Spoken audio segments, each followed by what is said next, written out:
Hi guys, so my clinical question was on why do patients with diabetes not comply with taking their medications as planned?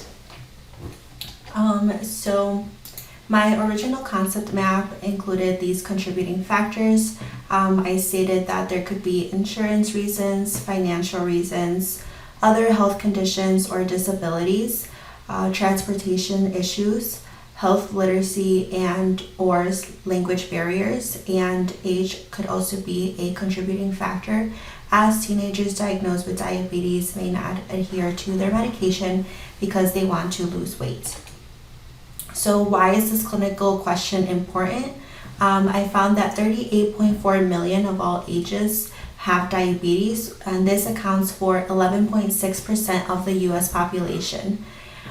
This clinical question is also important because uncontrolled diabetes can lead to worsening health conditions, other comorbidities, and it can eventually lead to amputation of limbs.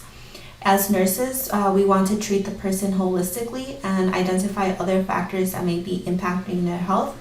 So this is why the clinical question is also important. So the theory that I chose to address this question was Orum's self-care deficit theory. This theory focused on the individual's ability to perform self-care to maintain life, health, and well-being. And so the nursing agency is the nurse that helps meet the patient, meet the demands.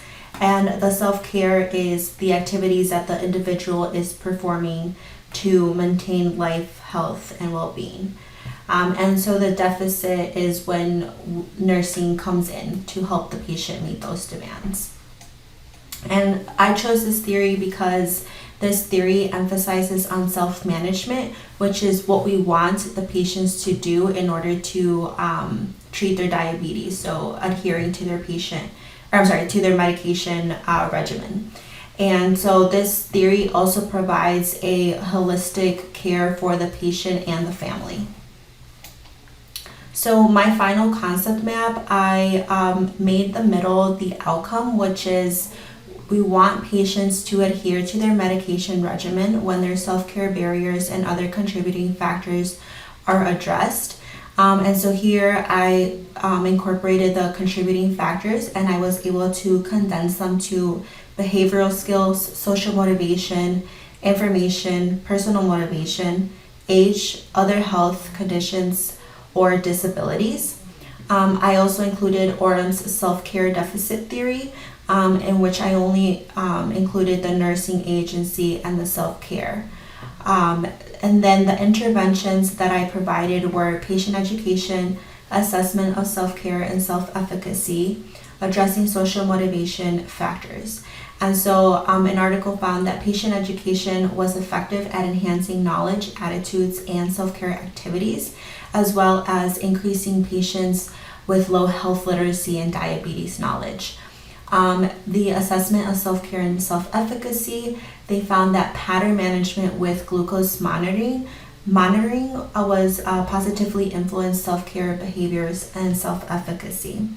And last, addressing social motivation factors, it found that peer support decreased the risk of other comorbidities, which I mentioned was important because diabetes can increase the risk of comorbidities. So having a support system is really important. So the outcomes that we want when applying this theory is that we want to help nurses, us, to identify what aspects of self-care our patients are limited in. It will also help guide us in helping our patients maintain human functioning at the home level of effectiveness. And so with this theory, we will also be able to provide resources as needed for these patients and future diabetic patients. So the takeaway that I wanted you all to get from this presentation was that we need to acknowledge our unconscious bias and understand that there are other factors that may be preventing the patient from being compliant. A lot of the times, I think it's easy to assume that the patient does not want to get better, and that may not be the case. Another takeaway is that when we don't know what to do in a situation like this with diabetic patients, or any other situation, we can refer back to a theory that can be applied to help guide us in helping the patient achieve their needs and wants. And lastly, this theory does not just apply to diabetic patients, it can be applied to any health conditions.